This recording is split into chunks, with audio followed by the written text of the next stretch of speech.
So you need to start with a symmetrical cube. This one's not entirely symmetrical, but it doesn't matter completely. You'll see as I start turning it. So this is about 3.5 by 3.5 inches by 3.5. And you start by taking your chuck out, taking the pin out of your live center, and you're mounting it corner to corner so that you end up with 3 points in the front, and then you have your 3 points in the back. These rear 3 points will be removed, or the front 3 points, depending on which side you make your tenon.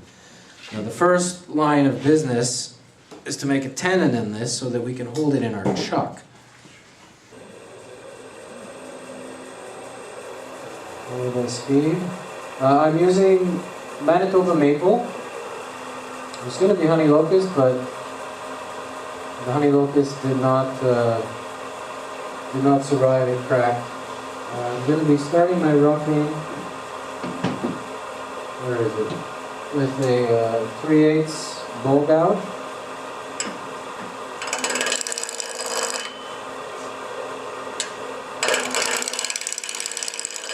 A little faster.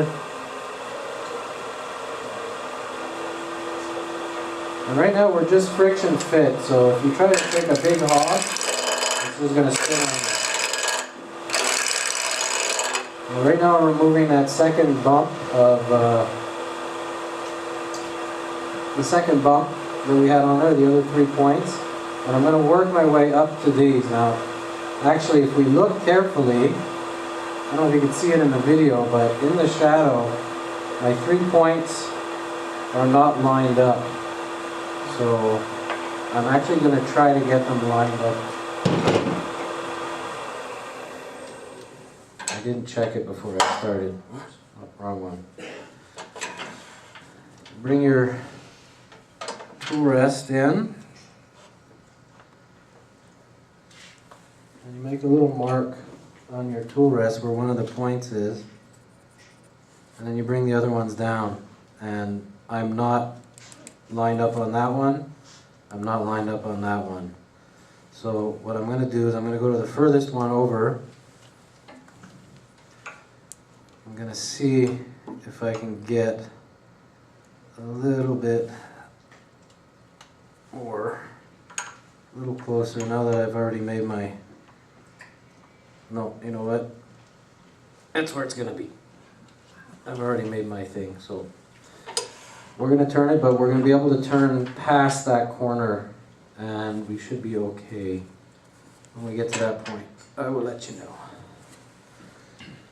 So, start again. Tool. And we're going to take from the point down, we're going to round it out so that there's no more facets, and I'm going to create a tenon so that I can put it into my chuck.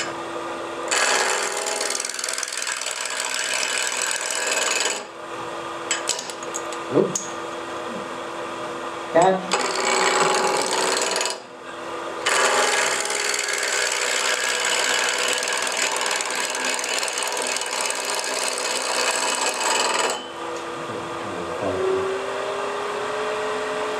Anybody ready to catch over there?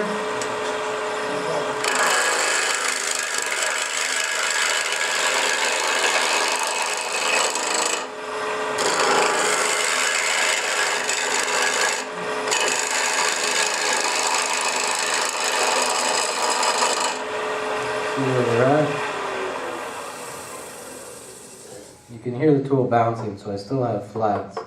There's my piece that came out. So I'm going to go down more until it's nice and round.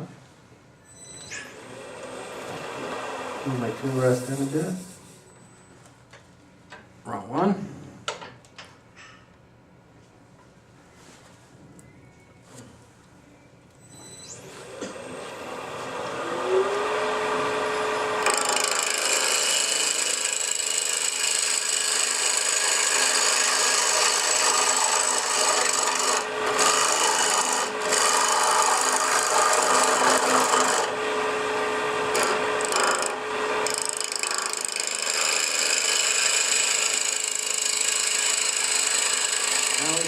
that I'm getting into much smoother wood. The tool's not bouncing around as much.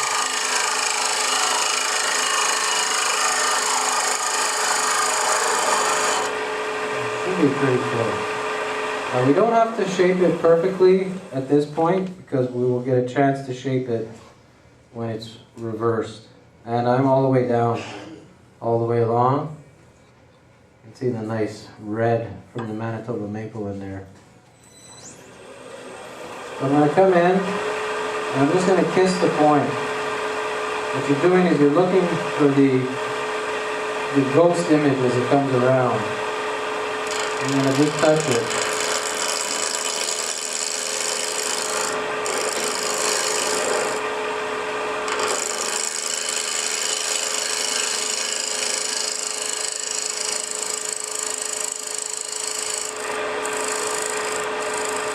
I'm happy with that, because like I said, I'm going to have a chance to refine the shape. Once we remove the foot later, we can bring the base down. And if I put this on, I can make a line where it touches. And what I'll do is I'll come up a bit higher than that and bring it down to that point. You see the marks I made? This is where my jaw touched, my calipers touched, and I'm going to come up about 3/8 of an inch and come down to that point. We're still up there? Yeah, we're not touching it. We're good. So I'm going to go in.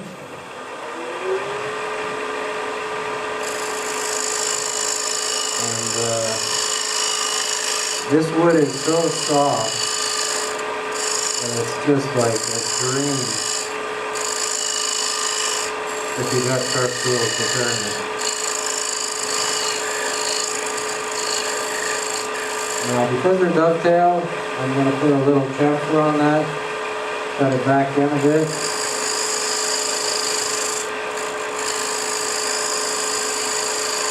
I actually have the habit of doing that anyway.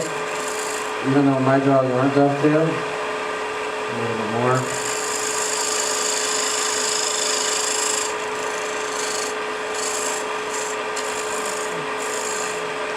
And I can check with my calipers if I want. See how we are. And right at the point, we're good. Just a little loose, which means they'll tighten down. Because I made these oversized. We're going to go in now. We're going to part down most of the way to remove the excess so that it fits in our chuck. And I tend to pivot my parting tool back and forth to create a little bit of space, but that only works for so far. Come in, clear a path, do a little more. We got a small now, and I'll finish this with a saw. Little Japanese pull saw. Take all the weight off of that.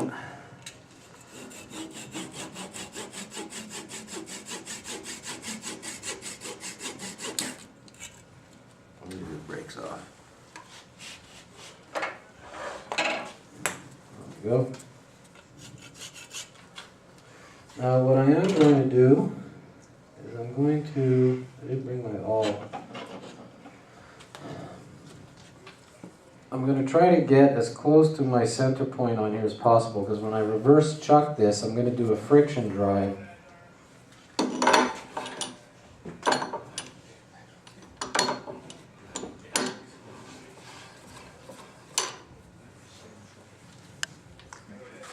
Get a piece in there. There we go. The chuck jaws are almost closed. Beautiful. Now I always use both holes when I'm tightening, because what I found in most chucks is each hole is offset by half a turn. So when you think you're tight on one, you can usually get another quarter turn out of the other one. So I use both to tighten down. Now what we're doing is this is the bottom of our dish or our jewelry box or whatever. We're coming in and we're taking all of this material out.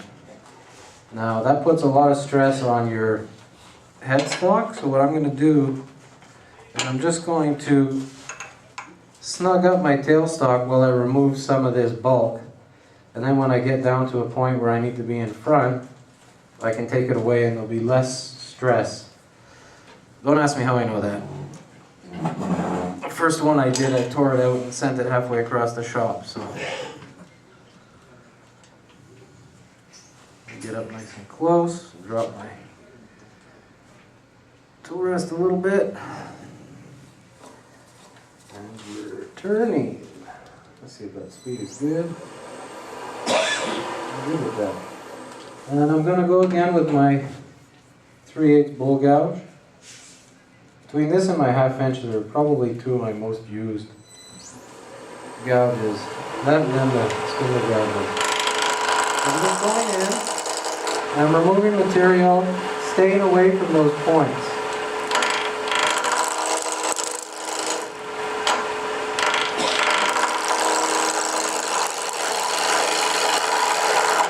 You want to leave a little bit of material in the center for your support.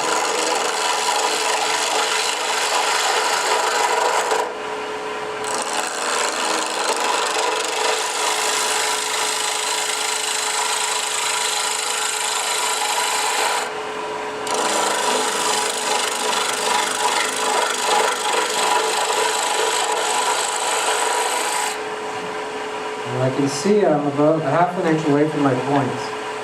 And I'll come back a little farther if I can find my glue.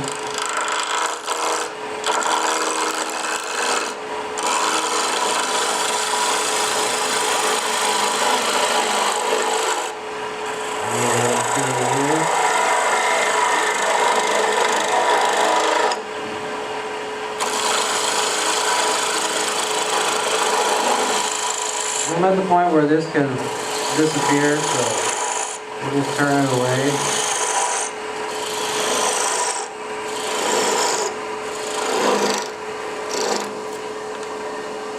And we don't need our tailstock anymore.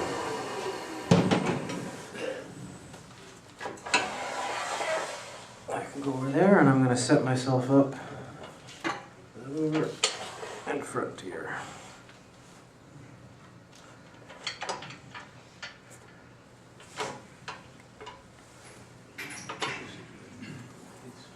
Alright, so now what we're aiming for is we want to come down to these points, leaving however thickness you want your wall to be here. I think I did around an 1/8, 3/16 on my other ones. And we're going to turn, depending on where we are up here, okay, we're going to turn that so that we have a consistent thickness all along our curve on each side. Let's see if we will succeed. Now if we were doing a dish and we were not putting a lid on it, we would just proceed with the hollowing as you would a bowl. Now because I want to make a little jewelry box out of it, I need to make a lid. Shadowing myself here. Now what we're going to do is we're going to work our way back to those points slowly until we get the thickness we want on it.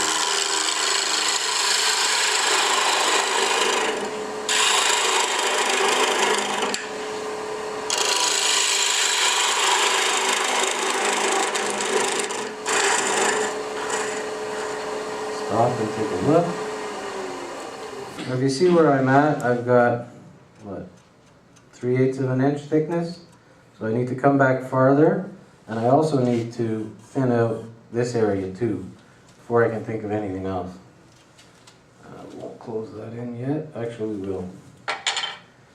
I'm going to bring my tool rest and move it in so that I'm closer to my piece. And we're not touching, because that way my tool isn't as far away from the center.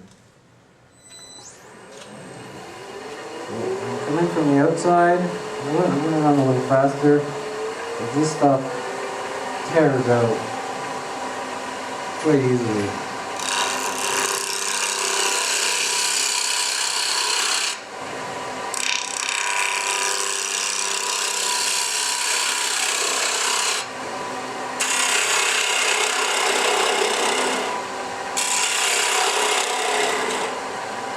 Stop, see what our thickness is. So this is like stop and go until you refine your wall thickness. I can go thinner on my points, and I still have material to remove down there. So we just stop and go, stop and go.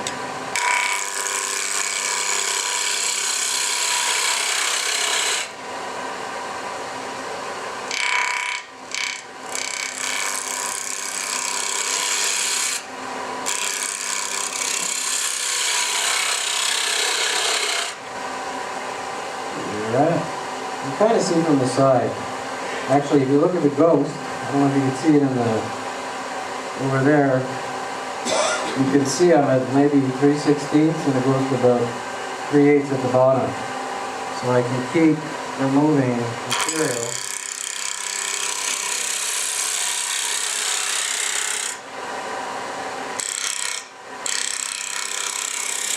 Now when you're turning air like that, you have to really be careful of the presentation of your tool.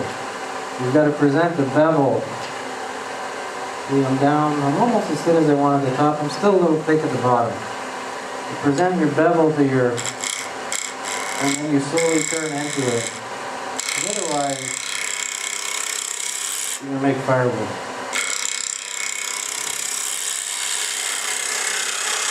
I'm sure we all have enough firewood. A little bit more. I can see from my ghost in it.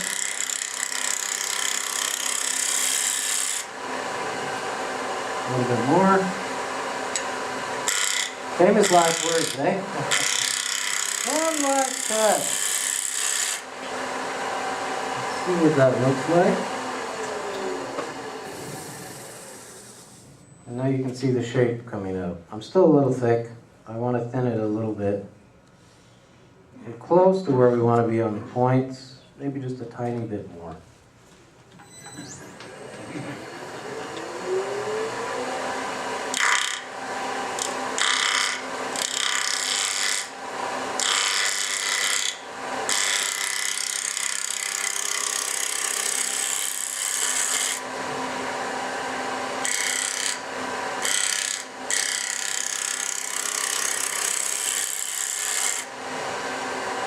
This is where the guys in the front row get nervous.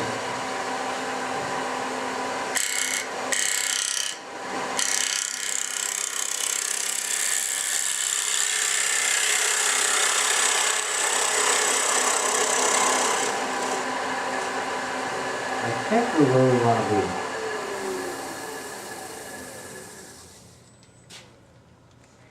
Pretty much. I'm happy with that. Maybe just tiniest little bit at the bottom. See, we got a crack to the opening there. Oh well. I'm going to just take a bit off the very bottom. As you can see, I'm slowly introducing my tool. Slowly rolling my bevel over until I start getting the cut. Alright, that's good. We got a nice even curve all the way along. I'm happy with that. I'm very happy with that. Which way is the grain growing? The grain in this piece is going this way. Oh, I see, okay. Yeah. Okay. So you're somewhere in between the spindle turning and a bowl turning. Okay. So I'm going to move my tool rest in just a little more because now we're going to hollow it a bit. This is where we're going to determine at what point we want our lid to sit. If we look at the two I made over here, the first one I did, I had my lid very high. We could put it under here and you can see it. I had my lid very high in the bowl, and I didn't like that. I find it looks a little weird. So when I made my second one, I sat myself down much lower in the bowl. And it makes for a smaller bowl inside, but I mean, are you really actually going to put something in there? Like maybe a ring or something? So I'm going to go more for this shape than this one. Which means I need to, starting from where my lowest point is here, I need to work my way down until I get to where I want my lid to sit. So make sure that doesn't touch. Turn it on. And go down.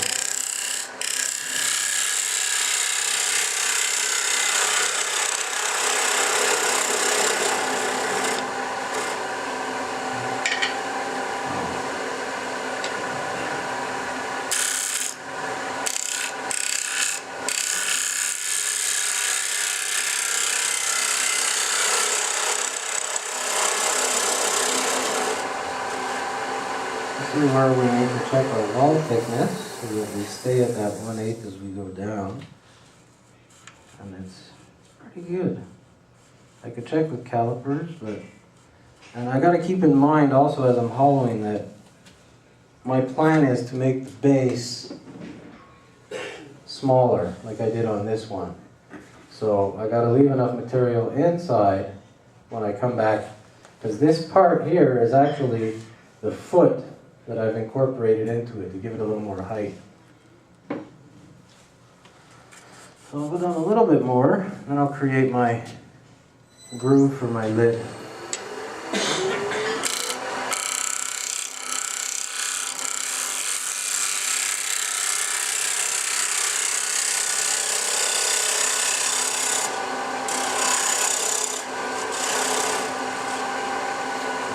The rest is actually good high.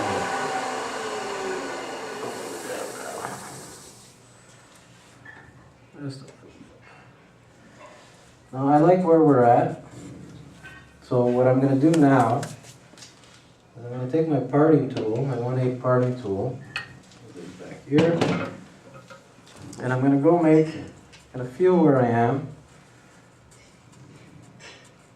and where I have them meet, I'm going to make a little recess, and that's where my lid is going to sit in. So I'm thinking right around here somewhere.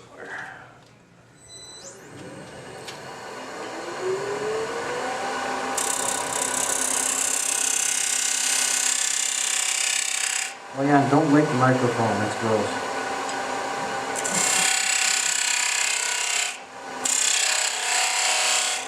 I'm just making a little recess. Now that recess is where my lid will sit in, and then I want the hollow inside of that for the bottom of my bowl.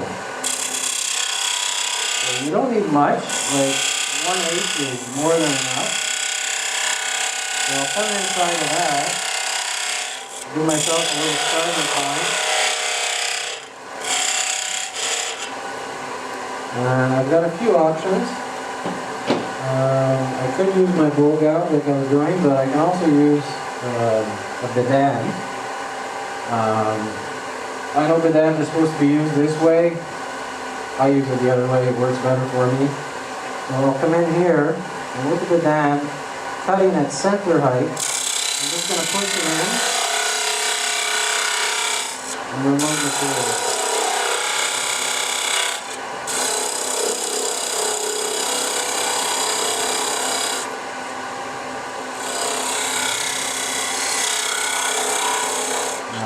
We're going to stop and quickly check how far down we are. And I still have more material I can remove in there. You can see the punkiness. It's quite torn out. And that's the nature of this wood. Okay, so I'm going to go in a little deeper. Where did I put my tool? Right there. It's automatic.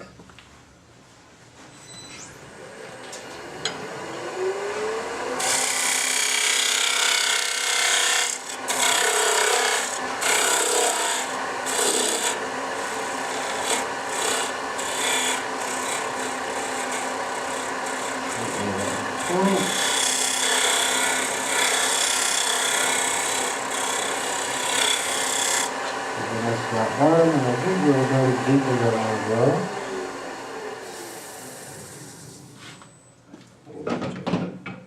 Check with my pencil.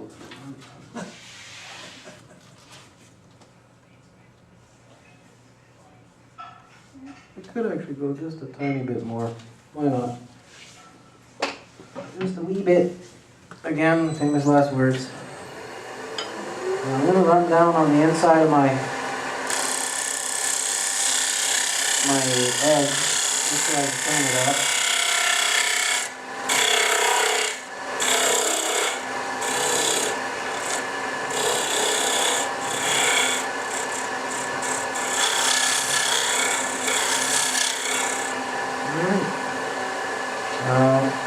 This is a point at which you want to start sanding. I'm just going to do a very quick sand using 120. Move my tool rest out of the way. And I'll turn the speed down. And I'm just going to do a fast. Take some of the tool marks out of it. That side, you don't have to worry too much about because we are going to reshape the bottom of it when I turn it around. Again, you got to be careful on the inside. You've got wings flying around at you. If you can, be very gentle. Get the bottom of them. The inside of the bowl. Bottom.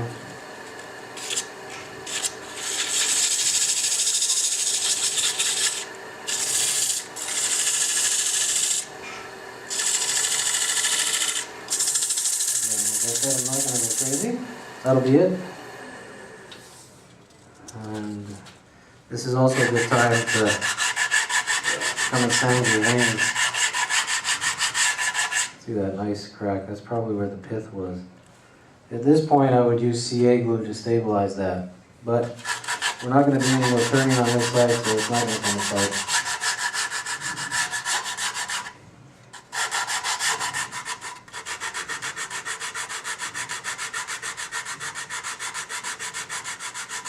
Again, you mix the microphone.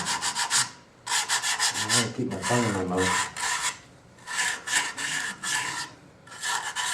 Okay, so that is the basic shape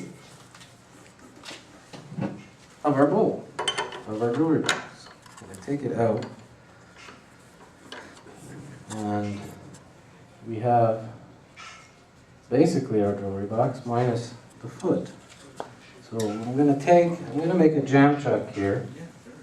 So I'm going to put a block in.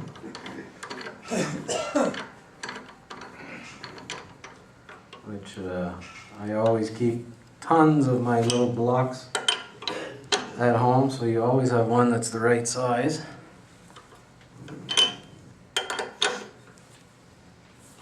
We're going to put the pin back in our tailstock, which I took out earlier, and it's right around here somewhere. Like this.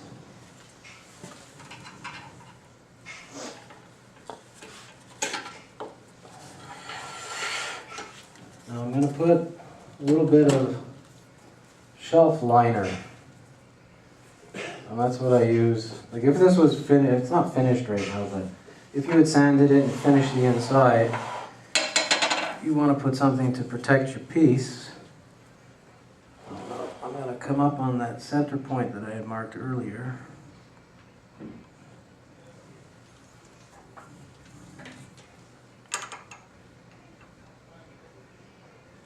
This is very soft, so we don't need to hold it very hard.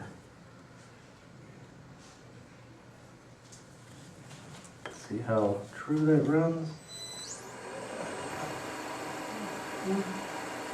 More important here, and here's running fairly true. So I'm going to go with that.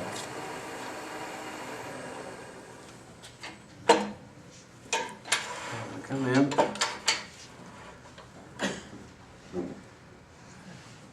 Set myself nice and close. Nothing touches. Now I'm going to use a spindle gouge. Got my big one. This one is 3/8 maybe, I'm not sure, maybe a bit. No, about a 3/8 spindle gouge. Turn my speed up again. As I like to go vigorously. So things cut better when you go fast. The faster you can turn comfortably, you will get a better finish on your cut. Now I'm just going to blend this bottom into my tenon. Okay, I kind of like that look. So I'm just slowly curving it down, coming up a little higher each time, taking off a little more material. Now that's about the size what I want, so I need to join these two.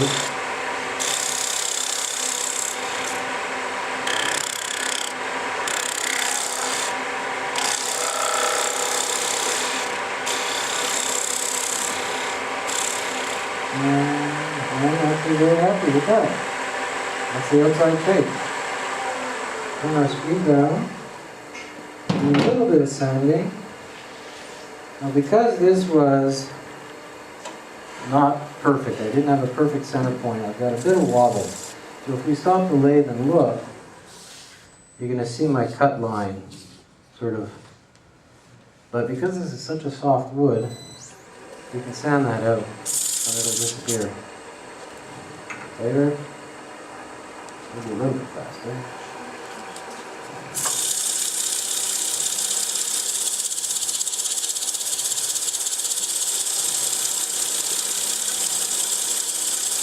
Now, at this point, you could put grooves on the outside, make burn lines. Sky's the limit. If you got a texturing tool, you could do some texturing on the outside of it.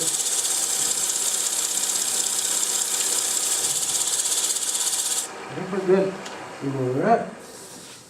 And our line is gone. It's all blended. At this point, you would work through your grits. But we're going to consider this a finished bowl. Ta-da!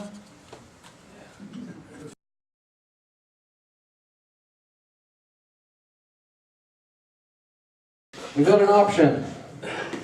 I have honey locust and I have Manitoba maple.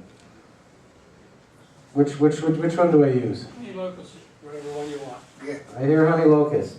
So we're going to make a honey locust lid. Now, the way I like to do this is I just have a square block right now. Rectangular block. Actually square. About inch and a quarter thick. The way I'm going to turn that is I'm going to make a tenon to chuck it in. So I am going to very simply friction drive it off the face of the chuck. Now, I could be fancy and I didn't bring my centering thing with me, but let's see, this piece or this piece? This piece has less knots in it. We'll use this one. So I'm going to put my flat face against the chuck, bring my tailstock up, somewhere in the middle, because this is much bigger than we need it to be. That's close enough for me. That's tight. Tighten this up. Come on from the side. Touching. Turn it on. And what I'm going to do now is I'm going to make it round. Make it round. I'm going to use my bowl gouge. And because your grain is running like this, you don't want to stick your bowl gouge in this way, because what you're going to be doing is you're just going to rip off the ends of the grain. So what you do is you come in from the side, and you nibble away at it, and you turn into it.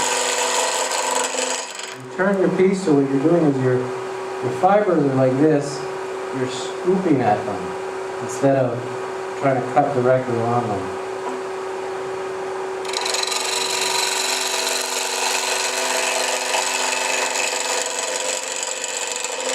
Now, a lot of people will round this over on a bandsaw. find this doesn't take long at all.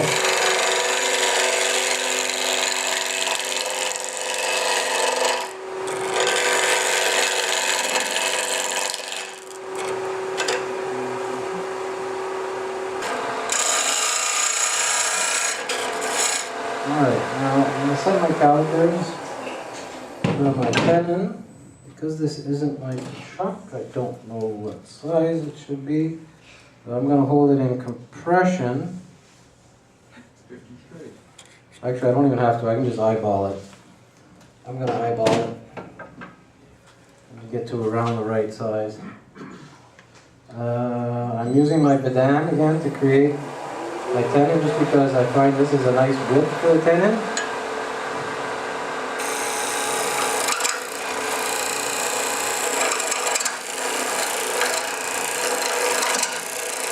And when I mentioned honey locust is very hard.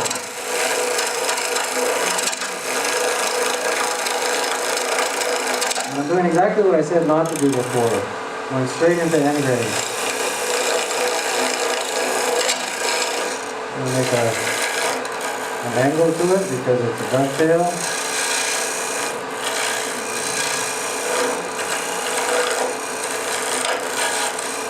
And coming around.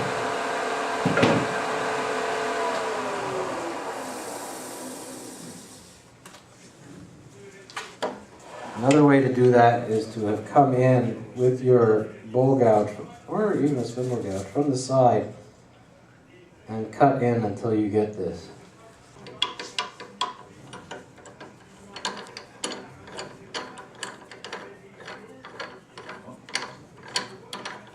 Now what I'm doing here, I'm putting it in. I made a tenon so I could hold it. Now what I'm going to shape is I'm going to shape the underside of my lid first. And then I'm going to turn it around, reverse chuck it, and then I'll shape the top of my lid. So you're doing this in 3 different ways. You start by creating your tenon, which will end up being the top. Flip it so you can turn the bottom. So what we're doing is we're turning the bottom of the lid right now.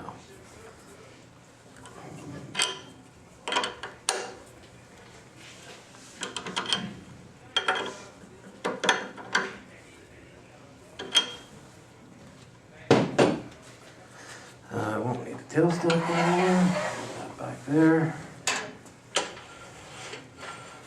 And I'm going to come in nice and close. And I'm going to size it. I'm going to take the calipers. Now that ridge that I made, that seat for my lid, is what I'm going to measure right now. My calipers don't quite fit in there, but as long as I'm approximate.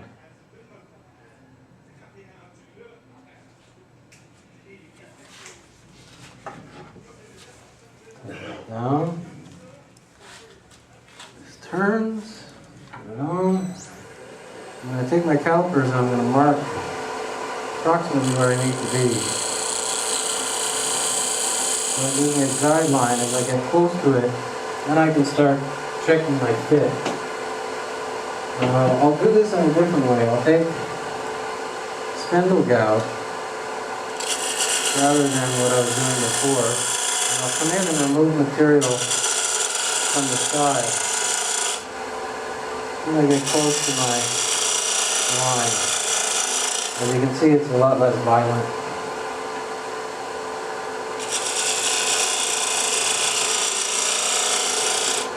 I'm almost at my line. Actually at my line. If I didn't overthrow myself. Now anything above this is waste, so I can remove all of this material.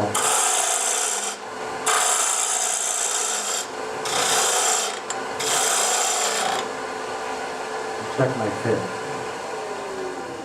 This is again the trial and error. Oh, such a beautiful one. Look at the color in that. So I'll put my lid on, and I got it the first shot. It fits nice, just the tiniest bit snug, which you could take off with sanding.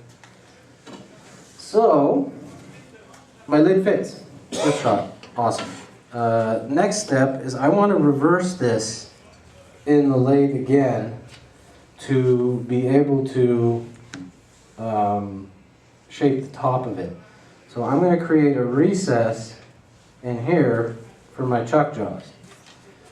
I didn't measure them before. I'm going to measure them now actually because I have no clue what size that is. I'm going to open this, take this out, close these right down.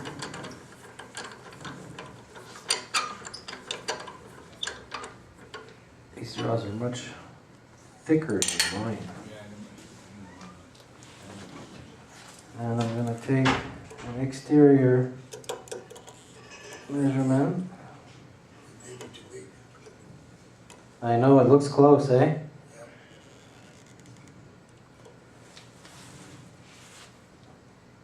No, that's not going to work. Oh, we're going to hold it from the outside then. That's all. Yeah, we'll hold it from the outside, that'll work. There's my piece. Make sure we fit again. Lid fits nice. We'll hold it like that. Yeah, these are much thicker than my number 2s. Normally what I was saying is I would create another recess in here and I would hold it in expansion mode. You need probably a number 1 jaw. Yeah.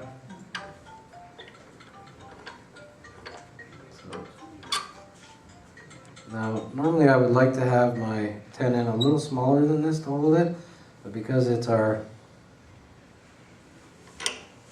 to fit on our piece, we don't have much of a choice. See how that spins? That's nice and true. Now, unfortunately, this will create a little bit of a mark on our lid, but this is a demo. I'm not selling it, so we will shape.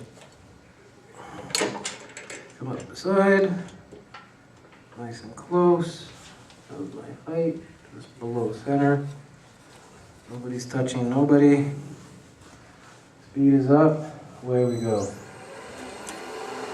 I'm going to take my smaller spindle, the one I was using before, and I'm going to create, basically at this point you can do whatever you want. You create any shape lid you want. You have a reverse lid, you could shape it like I did the other ones. Just a small one, I put a little step in there with a design. So let's try that.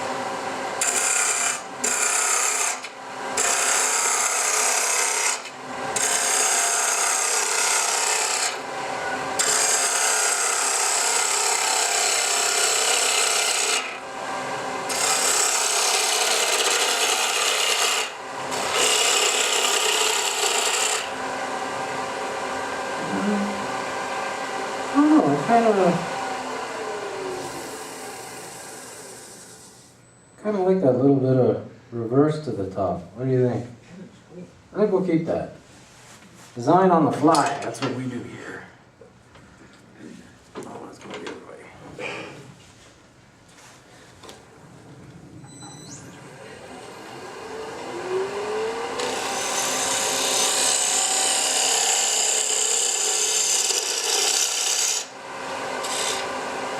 We'll cut it nice and tight here.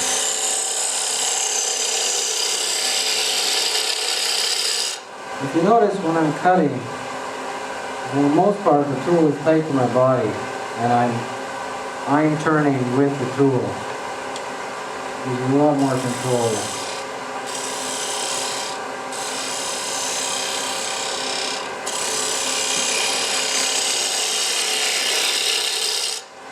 I'm just going to clean up the end of this a little bit. See that? I turn the lathe off. Taking my mark. Come a little bit more this way so my bevel's flat. Take everything.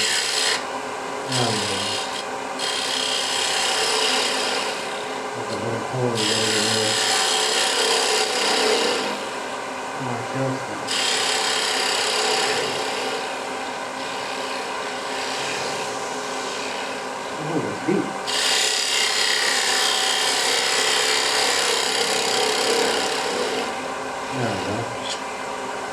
Now I think I'm going to do a little design like I did on the other one.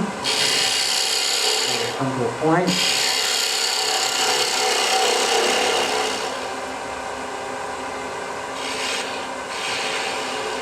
I'll undercut that a little bit.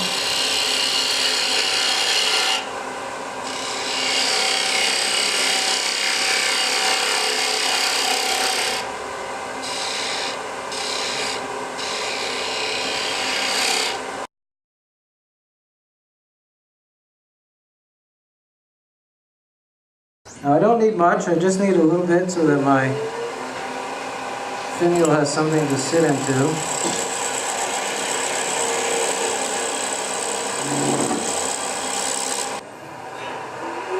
I'm going to round it over.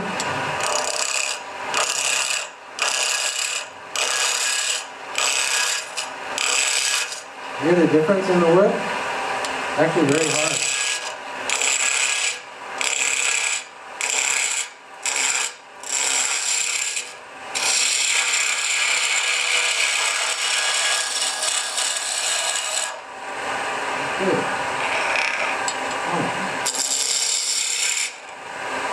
Now we go with whatever design we want. I'm not going to turn my tenon at the bottom just yet. I want to keep some material down there near the headstock. I don't get vibration.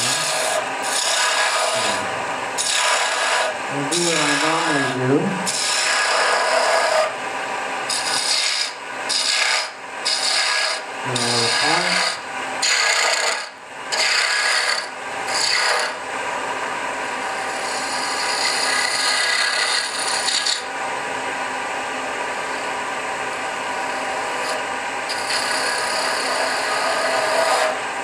Leave some material up here so that you have some support. And as you get thinner, you start taking less aggressive steps. And at some point, I'm actually going to turn to skew to do some of this thinning.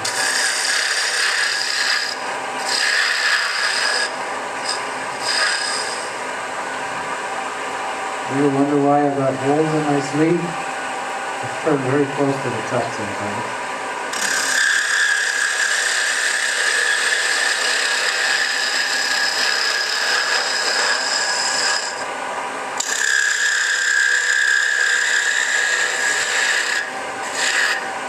And shape my bottom.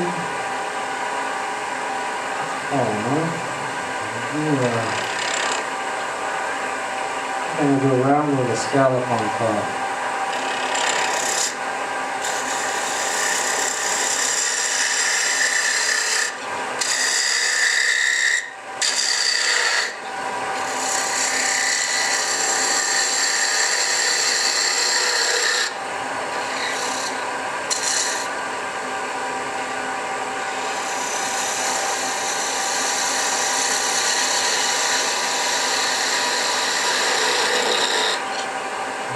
This little scallop more pronounced too.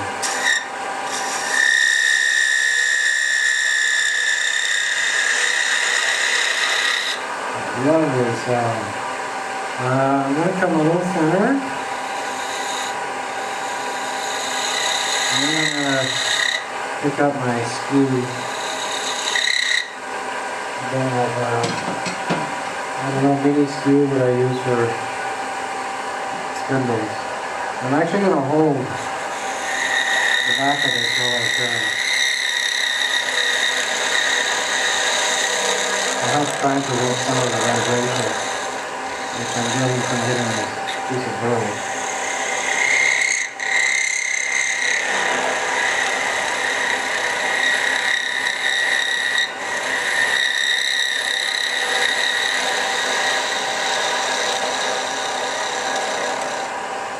There's a little piece of burl right there. I'm afraid to go much thinner. I'm just going to flatten this out.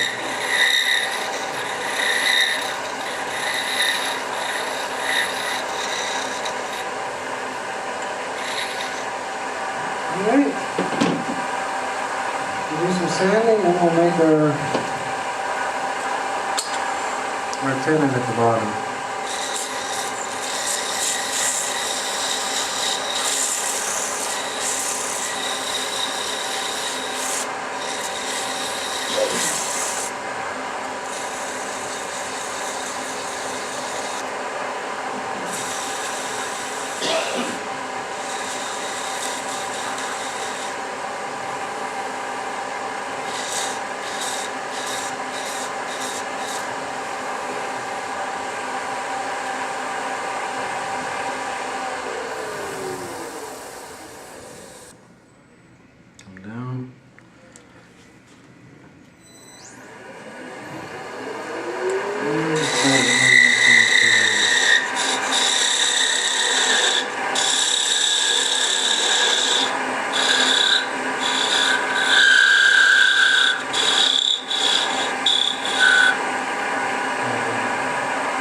corkers, like this here. Reinforcements here.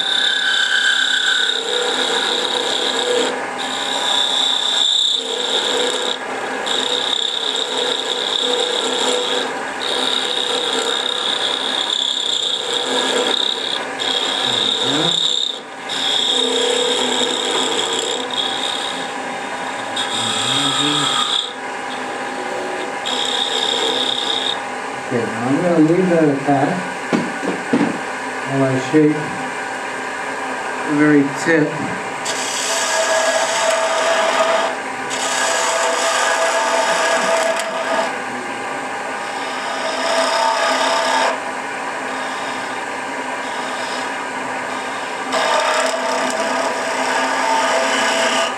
Now I come very close, maybe even carve it off. Because I don't have any more turning to do on it, see? Not being held. Which is why you don't do any turning after that. Get your little saw out. Now I don't need a huge tenon like that, I can go smaller. So I'll cut it where I think I need it.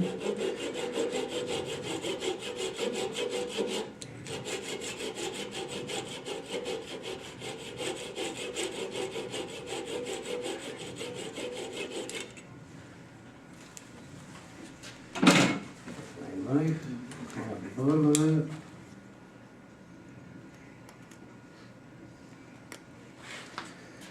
And where are we? Here we are.